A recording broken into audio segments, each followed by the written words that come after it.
নমস্কার বন্ধুরা, আপনারা ধারাবাহিকভাবে শুনছেন মারণ ভোমরা। আজ শুনবে দ্বিতীয় পর্ব। দমদমের একটা বাগান বাড়ি, রাত্রি 12টা, অর্থাৎ ঠিক মধ্যরাত্রি। প্রলয় সংঘের এক বিশেষ অধিবেশন। ঘরখানি মাঝারি আকারে, বহুকালের পুরাতন বাড়ি। দেওয়ালে চুন বালি খসে গেছে, ক্ষয়ে যাওয়া ইটগুলো কুৎসিতভাবে প্রকট হয়ে উঠেছে। জানালা দরজাগুলোর কোনোটার কপাট নেই। ফাল্গুনের শেষ, রাত্রির হাওয়ায় এখনো বেশ একটা ঠান্ডা আমেজ আছে। ঘরের মধ্যে একটা লম্বাটে ধরনের পুরাতন টেবিল, তার দুপাশে কাঠের বেঞ্চি পাতা, একদিকে একখানা ভাঙা চেয়ার, দেওয়ালের গায়ে হাতে আঁকা কয়েকখানা পেন্সিল স্কেচ টাঙানো। ছবিগুলি গান্ধী, শরৎচন্দ্র, ডি ভ্যালেরা, লেনিন প্রভৃতি। বেঞ্চের উপরে কিশোর হতে শুরু করে যুবা, প্রৌঢ়, বৃদ্ধ, নানা বয়সের প্রায় 15টি লোক বসে। শুধু চেয়ারখানা শূন্য। টেবিলের উপরে একটি কেরোসিনের টেবিল বাতি আলোর চাইতে উদ্গীরণ করে চলেছে। বাতির ম্লান আলোয় উপবিষ্ট মুখগুলি যেন প্রেতের মতোই মনে হয়। একজন প্রৌঢ় ব্যক্তি বলে উঠলেন, এখনো ডাক্তার এলো না, 12টা তো বাজে। এমন সময় ডাক্তার নির্মল সেন এসে ঘরে প্রবেশ করলেন। ডাক্তার নির্মল সেনের সঙ্গে আগেই আমাদের রজত সেনের জন্মতিথি উৎসবে পরিচয় হয়েছে। সকলে একসঙ্গে উঠে দাঁড়ালো। আজ ডাক্তার সেনের পরিধানে খাঁটি স্বদেশি পোশাক, সাদা খদ্দরের মোটা ধুতি, গেরুয়া রঙের হাত কাটা খদ্দরের পাঞ্জাবি, মাথায় গান্ধী ক্যাপ, পায়ে কাবুলি চপ্পল। ডাক্তার সেন হাস্যমুখে সকলকে অভিবাদন করতে করতে চেয়ারে এসে বসলেন। বসুন বসুন ভাইরা, শুনুন সব। আজ আপনাদের এইখানে কেন আহ্বান করেছি জানেন? সম্প্রতি আমাদের যে টাকার অভাব হয়েছিল, একজন অদৃশ্য বন্ধু দয়ায় আজ সে সমস্যার সমাধান হয়ে গেছে। আজ সত্যিই আমাদের সুদিন। হ্যাঁ, কে কে সেই বন্ধু ডাক্তার? একজন প্রৌঢ় প্রশ্ন করলেন। প্রৌঢ়ের দিকে তাকিয়ে হাসতে হাসতে ডাক্তার বললেন, তার নাম শুনলে হয়তো আপনারা অনেকেই আঁতকে উঠবেন। বুঝলেন প্রফুল্লদা, আমি নিজেও প্রথমটা কম আশ্চর্য হইনি, এবং চিঠিটা পাওয়ার পর হতে মনে মনে অনেকবার ভেবেছি তার সে সাহায্যও আমাদের নেওয়া উচিত হবে কিনা, এবং তার মীমাংসার জন্য আজ এইখানে আপনাদের সকলকে আহ্বান করেছি। সে কে জানেন? ঘরে সব কয়টি প্রাণী অখণ্ড এক নিস্তব্ধতায় ব্যাকুল দৃষ্টি তুলে ডাক্তার সেনের দিকে তাকালো। ডাক্তার সেন চকিতে একটিবার তার মুখের প্রতি সংবদ্ধ 15 জোড়া উদ্গ্রীব সপ্রশ্ন দৃষ্টির প্রতি তাকিয়ে মৃদু গম্ভীর স্বরে বললেন, সে হচ্ছে মারণ ভোমরা। ঘরের মধ্যে বজ্রপাত হলেও বুঝি এর চাইতে বেশি কেউ চমৎকৃত হতো না। ঘরের প্রত্যেকটা প্রাণী যেন সহসা চরম বিস্ময়ে হতবাক হয়ে গেছে। কি বলবে তারা? কী বা বলতে পারে? এই দেখুন মারণ ভোমরা চিঠি, আজ সকালে আমি যা পেয়েছি। বলতে বলতেই ডাক্তার সেন পকেট থেকে একটা খাম সমেত চিঠি প্রফুল্লবাবুর দিকে এগিয়ে দিল। কেননা এ দলে প্রফুল্লবাবুই সর্বাপেক্ষা বয়োজ্যেষ্ঠ। নিঃশব্দে প্রফুল্লবাবু চিঠিখানা খুলে পড়তে লাগলেন। প্রিয় ডাক্তার সেন, আপনারা যে মহৎ কাজ নিয়ে এ সংসারে নেমেছেন তার তুলনাও বুঝিনি। দেশকে আমিও ভালোবাসতাম, কিন্তু নির্ধনের ভালোবাসার বুঝি এই দুনিয়ায় কোনো মূল্যই নেই। তাছাড়া পরাধীন জাতির পক্ষে এ ভালোবাসা শুধু পাপই নয়, ভয়ঙ্কর। কিন্তু তবু যারা দেশকে ভালোবাসে তারা আমার শ্রদ্ধার পাত্র। আমার দ্বারা যা হলো না তা যদি আর কারো দ্বারা হয় তবে সেটাই হবে আমার মস্ত বড় পাওয়া। আপনাদের সমিতিকে বাঁচাতে হলে প্রথমেই হচ্ছে টাকার প্রয়োজন, এবং আমি জানি সেটার অভাবেই সব চাইতে বেশি। তাই মাতৃপূজার জন্য যৎ কিঞ্চিৎ দক্ষিণা আমি দিতে চাই। টাকা। আমার এ অর্থ সৎভাবে উপার্জিত নয়, জোর করে ছিনিয়ে নেওয়া। জোর করে নিলেও হয়তো অন্যায় করে নেওয়া নয়, কেননা যারা আজ দেশের এত বড় দুর্দিনেও নিজের গ্রাসের কথাটাই শুধু চিন্তা করে, তারা মানুষ নয়, অমানুষ। তারা চোর নয়, জোচ্চোর। তাদের কাছে থেকে তাই ছিনিয়ে নিতে আমার বিবেকে বাধে না এতটুকু। এই তাদের বঞ্চনায় সামান্য একটু মূল্য মাত্র। আজ ঘরে ঘরে অন্ন বস্ত্রের অভাবে হাহাকার। যুদ্ধের অনলে গোটা দেশটা পুরো ছাড়খাড় হয়ে যাচ্ছে, এবং দেশের এই এত বড় দুর্দিনেও যারা শুধু ব্যাংকের লাভের অঙ্কটাই মাত্র চিন্তা করে, তাদের বঞ্চনা করার মধ্যে কোনো পাপই নেই। এই অর্থনীতিতে আপনার কোনো সংকোচই থাকা উচিত নয়। আপনি জানেন, আপনার বন্ধু লাখপতি রজতবাবুকে আমি টাকার জন্য একটা চিঠি দিয়েছি। আমি জানি তিনি আপনার একজন বিশিষ্ট বন্ধু, কিন্তু একবার গরিব দুঃখীদের জন্য তার কাছে একটিবার কিছু টাকা চেয়ে দেখবেন তো কি জবাব তিনি দেন। বিবেক বলে এদের কিছুই নেই। এরা নির্মম রক্ত শোষক, এরা পাষাণ, এরা জড়। দয়া ধর্ম এদের কিছুই নেই। এরা মানুষের আকারে পশুরও অধম। যাই হোক, অনেক কথাই বললাম। যদি আমার অর্থ সাহায্য নিতে আপনি রাজি থাকেন, তবে আপনার বাড়ির দরজার গায়ে সাদা চক দিয়ে আজ থেকে 3 দিনের মধ্যে শুধু হ্যাঁ এই কথাটি লিখে রাখবেন। আমি আপনারা রাজি আছেন জানতে পারলে 1 দিনের মধ্যেই আপনার হাতে টাকা পৌঁছে দেব। ইতি আপনাদের বন্ধু মারণ ভোগরা। দীর্ঘ 4 বছর ধরে যুদ্ধ চলেছে। যুদ্ধের দাবানলে সমগ্র পৃথিবী দাও দাও করে জ্বলছে। জীবনধ্বংসী বোমারু বিমানের অগ্নিচুম্বনে দেশের মাটি, মানুষ, সমাজ, কৃষ্টি সব বুঝি পুড়ে ছাই হয়ে গেল। চারিদিকে শুধু কন্ট্রোল আর কন্ট্রোল।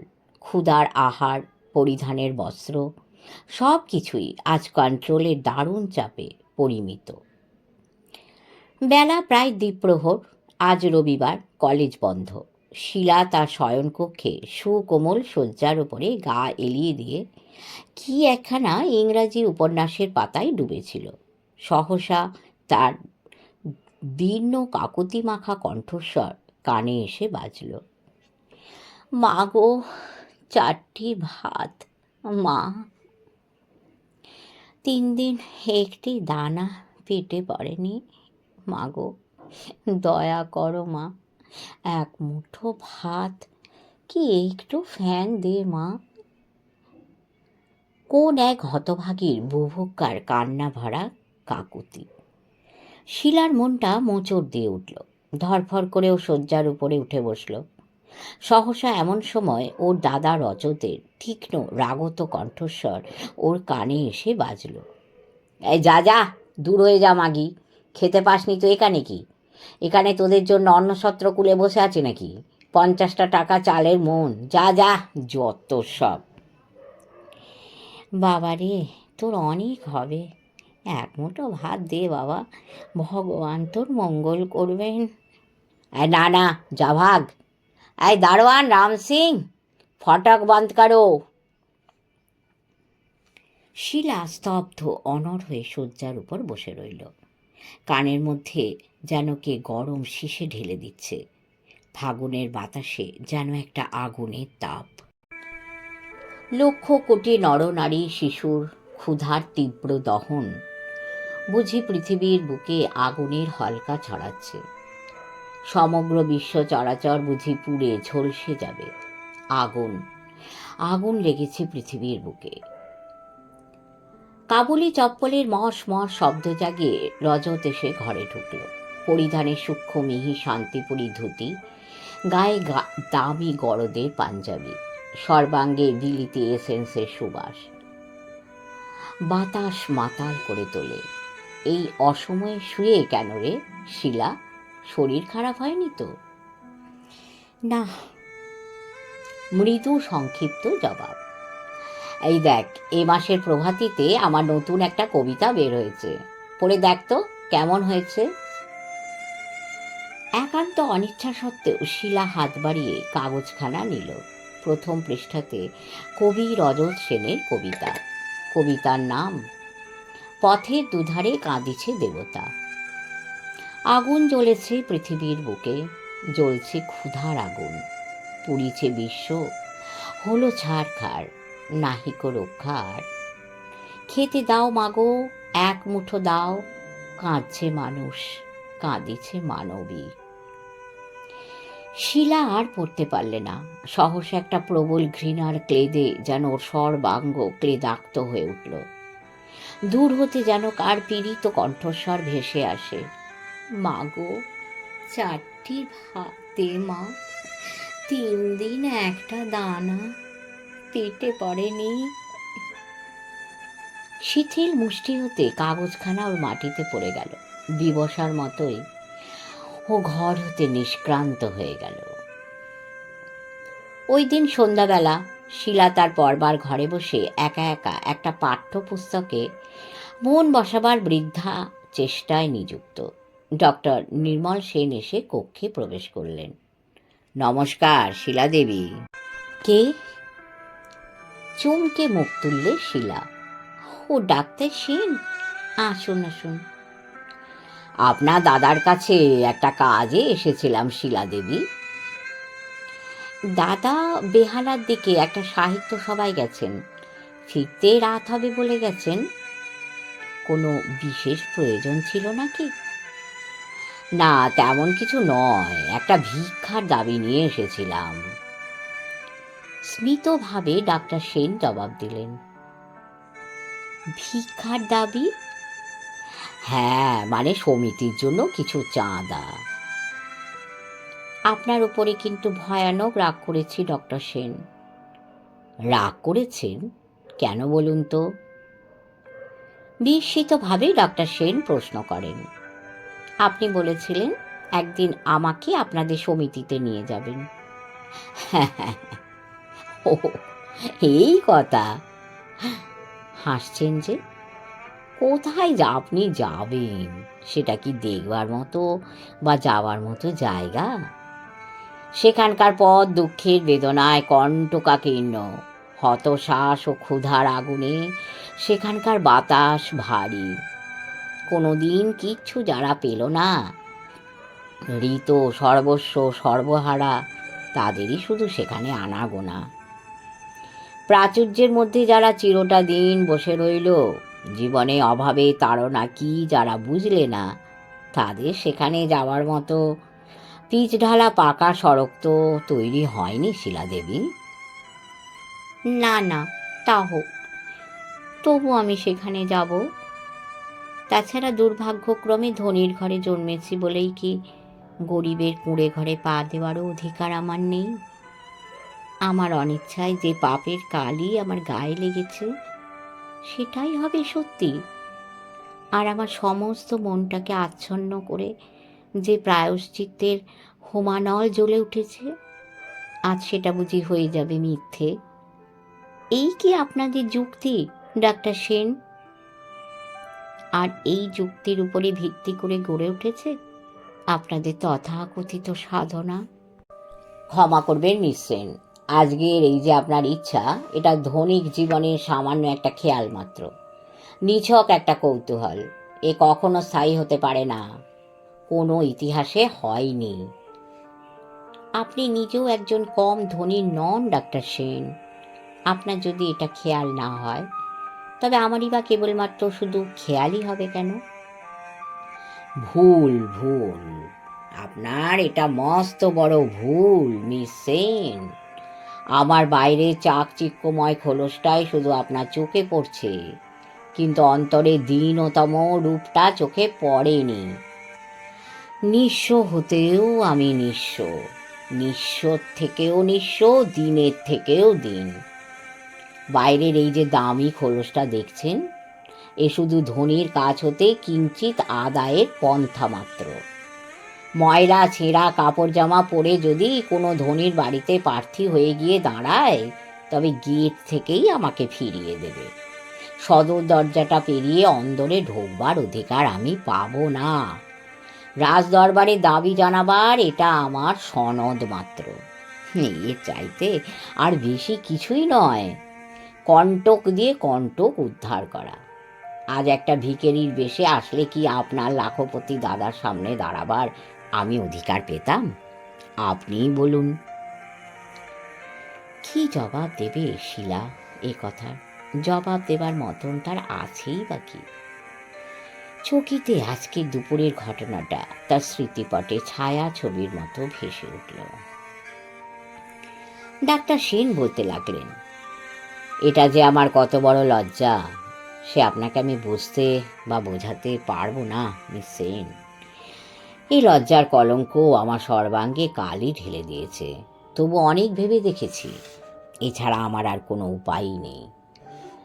যেখানে চেয়ে ভিক্ষে মেলে না সেখানে ছলে বলে কৌশলেই আদায় করে নিতে হয়। আচ্ছা ডাক্তার সেন, আমি যদি আপনাদের সমিতির সভ্য হই তবে তো সেখানে প্রবেশের আমার অধিকার বর্তাবে? হ্যাঁ নিশ্চয়ই, কিন্তু সত্যি এটা আপনার কি মনের কথা মিস সেন? যাচাই করে দেখুন না। যাচাই করবার মতো অপর্যাপ্ত অবসর আমাদের কোথায় মিস সেন? তবে এত সংশয়ই বা কেন? সংশয় নয় মিস সেন, বলতে পারেন এটা একটা সতর্কতা। আপনার জন্মের সঙ্গে সঙ্গে যে বীজ আপনার রক্তের বিন্দুতে সংক্রামিত হয়ে গেছে সেটা আপনি অস্বীকার করবেন কিভাবে? আমার সাধনা দিয়ে। সত্যি যদি তা কোনোদিনও সম্ভব হয় তবে আপনার এই আহ্বানকে ঠেকিয়ে রাখা কারও সাধ্য হবে না। সেখানে যাওয়ার পথ আপনা হতেই সরল হয়ে আসবে। আপনি আরও 2-4 দিন ভালো করে ভেবে দেখুন মিস সেন। ভুলে যাবেন না, ভুলে যাবেন না আপনার মাথার উপরে একজন অভিভাবক আপনার দাদা আছেন। তার হয়তো এসব দলে আপনাকে মিশতে দেওয়ায় যথেষ্ট আপত্তি থাকতে পারে। তাছাড়া তিনি আমার একজন বিশিষ্ট বন্ধু, তার কথাটাও তো বিবেচনার মধ্যে রাখতে হবে। হতে পারেন দাদা আমার অভিভাবক, কিন্তু তাই বলে আমার মনের স্বাধীন সত্তাকে দাবিয়ে রাখবার তো তার কোনো অধিকার নেই। আমার মনের মধ্যে আমি আমার একমাত্র অভিভাবক। আমার নিজস্ব বুদ্ধি, বিবেক ও বিবেচনা, তারাই আমার সত্যিকারের আসল পথপ্রদর্শক। আচ্ছা আচ্ছা, আগামী শুক্রবার আমাদের একটা মিটিং আছে কামারহাটি কুলি বস্তিতে, সেখানে আপনাকে নিয়ে যাব। আনন্দের আতিশয্যে শিলা বলে উঠল, আপনি এসে আমাকে নিয়ে যাবেন তো? আপনি সন্ধ্যার কিছু আগে আমার ভবানীপুরের বাসায় যাবেন, সেখান থেকে দুজনে একসঙ্গে যাব। বেশ। রাত্রি তখন প্রায় 12:30। আকাশটা মেঘে ছেয়ে গেছে, টিপ টিপ করে বৃষ্টি পড়ছে। একটা ঠান্ডা হাওয়া হু হু করে সর্বাঙ্গ কাঁপিয়ে বয়ে যাচ্ছে। রজত বাড়ির গাড়ি বারান্দার তলায় এসে গাড়ি থেকে নেমে সোজা এসে বৈঠকখানার দরজাটা ঠেলে ঘরের মধ্যে প্রবেশ করল। ঘরের মধ্যে ঢুকেই ও যেন বেশ একটু বিরক্তই হলো। ঘরের মধ্যে অত রাত্রেও আলো জ্বলছে। চাকরগুলো আর কিছু দেখাশুনো করে না। Good evening mister Sen. Rajat চমকে মুখ তুলে তাকালো। ঘরের এক কোণে দেওয়ালে হেলান দিয়ে, ওকে কে? রজতের সর্বাঙ্গ একটা অজানিত আতঙ্কে শিরশির করে উঠল। ও বিস্ফারিত বোবা দৃষ্টিতে শুধু তাকিয়েই রইল। বসুন। দাঁড়িয়ে রইলেন যে, এই তো আপনারই বাড়ি। বসুন। লজ্জা কি? আমার নামই মারণ ভোমরা। ও কি মশাই, চমকে উঠলেন কেন? কালো রঙের সার্জের স্যুট গায়ে, মুখে একটা কালো মুখোশ, শুধু চোখ দুটো ও নাকের অর্ধেক মুখোশে ঢাকা পড়েছে। দাড়ি গোঁফ নিখুঁতভাবে কামানো, মুখে একটা পাইপ। এই শীতের রাতেও রজতের সর্বাঙ্গে ঘাম দেখা দিয়েছে। শুনুন রজতবাবু, বিশেষ একটা জরুরি কারণেই এই অসময়ে এভাবে আপনাকে বিরক্ত করতে আসতে হলো। আপনাকে আমি চিঠির মধ্যে নিষেধ করে দিয়েছিলাম লাল পাগড়ির সাহায্য না নিতে, কিন্তু আপনি আমার কথাটা গ্রাহ্যেই আনার প্রয়োজন মনে করলেন না। বেশ, যা আপনি ভালো বুঝেছেন করেছেন, কিন্তু আমার কথা অমান্য করবার শাস্তিটা আপনাকে পেতে হবে। দাবিটা আমি কিঞ্চিত বাড়িয়ে দিচ্ছি, ওই 20,000-এ চলবে না, পুরোপুরি 25ই দিতে হবে। রজত চকিতে একবার এদিক ওদিক তাকিয়ে আবার মারণ ভোমরার প্রতি তাকালো। মারণ ভোমরা রজতের চকিত ভাব দেখে বাঁ হাত দিয়ে প্যান্টের পকেট থেকে একটা ছোট অটোমেটিক শব্দহীন পিস্তল বের করে হাতের উপরে সেটা লুকতে লুকতে অদ্ভুত এক হাসিতে মুখখানি ভরিয়ে বললে, ন্যায় অন্যায়ের সীমারেখার ইলাস্টিসিটিটা আমার কাছে একটু বেশি, মিস্টার সেন। তাছাড়া আপনাদের মতো 2-4 জন ধনী ব্যক্তিকে খুন করতে আমার বিবেকে না এতটুকু বাধে না। আলোতে তো কথাই নেই, অন্ধকারেও আমার হস্ত নিক্ষিপ্তগুলি সমানই চলে। আমার সাঙ্গপাঙ্গরা বলে থাকে, লক্ষ্যভেদে আমি একেবারে সব্যসাচীকে নাকি হার মানিয়ে দিই। আমার সাঙ্গপাঙ্গদের এটাই মত, আমি নাকি স্বয়ং পাণ্ডুপুত্র, সব্যসাচীরও ওপরে। অতএব আচ্ছা, এখন তবে আসি, গুড নাইট। মারণ ভোমরা ধীর শান্ত পদে খোলা দরজার দিকে অগ্রসর হলো। শোনো। এতক্ষণে রজতের গলা দিয়ে স্বর বের হলো। মারণ ভোমরা রজতের দিকে চকিতে ফিরে দাঁড়ালো। আমায় ডাকছেন? হ্যাঁ। ও, কিন্তু সামান্য ভদ্রতাটুকু শেখেননি দেখছি। একজন ভদ্রলোকের সঙ্গে কথা বলতে হলে আপনি করেই বলতে হয়। আমি আপনার খাস তালুকের প্রজা নই। তোমার মতো একটা নীচ জঘন্য খুনির সঙ্গে কথা বলতেও ঘৃণা হয়। তবে আর কষ্ট করে নাই বা কথা বললেন? কেন কথা বলার চেষ্টা করলেন স্যার? ক্ষমা দিন না। শোনো, আমি টাকা দেবো না। দেবেন না? হ্যাঁ, তা আমি জানি, তবে আপনাকে দিয়ে দেয়ানো হবে। তোমার আস্পর্ধা তো কম নয় হে। আগে হ্যাঁ, দুঃসাহসী বেপরোয়া বলে চিরদিনই একটু দুর্নাম আছে, কিন্তু টাকা আমি সত্যিই দেব না। বেশ তো, আপনি দেবেন না বলেই কি আর আমরা নিতে জানি না? টাকা কি রাস্তার খোলামকুচি? খোলামকুচি নয়, বুঝেছ? আগে হ্যাঁ, খোলামকুচি নয়, তবে জলের মতো। টাকাটা ব্যাংক ব্যালেন্স জলের মতো বেরোবে। ব্যাস, এখন তুমি যেতে পারো। শুনুন মহিমার্ণব রজতবাবু, মারণ ভোমরার দাবিটাকে না ভিক্ষুকের দাবি বলে মনে করবেন না। প্রাণের মায়া যদি থাকে তবে আমার আদেশ মতোই করবেন। আচ্ছা, তবে আসি, যথা সময়ে আবার দেখা হবে। Bye bye.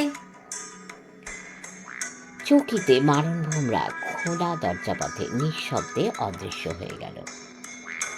রজত সেই জনপ্রাণীহীন ঘরের মধ্যে রাত্রির জমাট স্তব্ধতায় অনর পাষাণের মতো দাঁড়িয়ে রইল।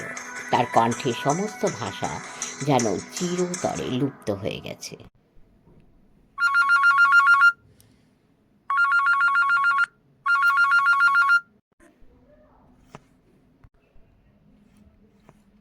সুব্রত রিসিভার তুলে নিল।